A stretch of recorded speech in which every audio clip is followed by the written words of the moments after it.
Flash at 4. My name is Abigail Delali Boy.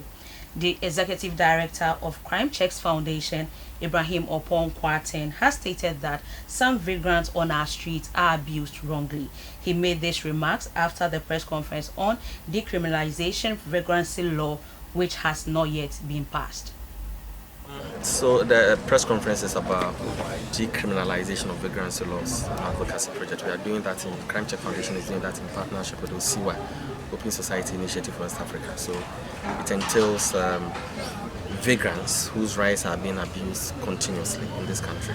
By vagrants, I'm talking about the poor, the voiceless, the homeless, who because of poverty find themselves usually at the wrong side of the law. They have no places of abode, they have no fixed abode, so they have to make do on the streets. And because of poverty, the police finds it easy apprehending them, especially when there appears to be some crime in an area. We think that is wrong, something ought to be done about it. Again, most of these vagrants sell on the streets. We are not condoning the act of selling on the streets because it does not make our streets and cities beautiful. We all want our streets to be comparable to Europe and the Americas.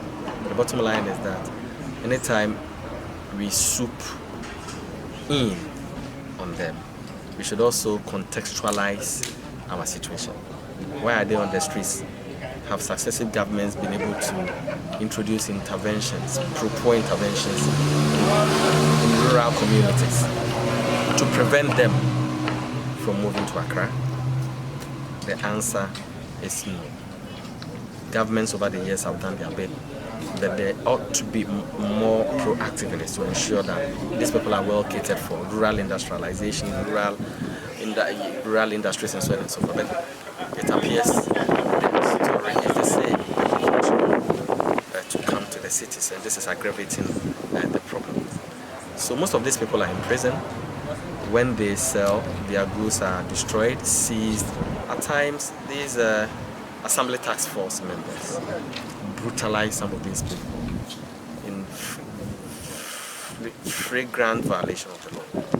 And I think as a country that prides ourselves as a champion of human rights, we shouldn't be condoning such acts by people who are supposed to ensure sanity in the system. That is why we are doing this advocacy. That is why we are calling on the Assembly to, as soon as possible, increase advocacy. Most of these people are not aware of the Assembly bylaws. Most of them are unlettered. They come from villages to the cities.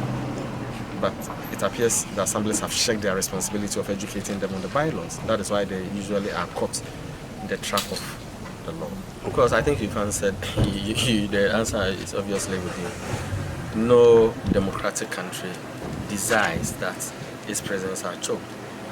But if policy fails, if there is no clear policy, if there is no law regulating how prisons are managed, if there are no laws that prevents petty offenders from going to prison, and of course our prisons will be choked. That is why we are pushing for the passage of the non-custodial sentencing law. If there is such a law, then petty offenders obviously wouldn't go to jail.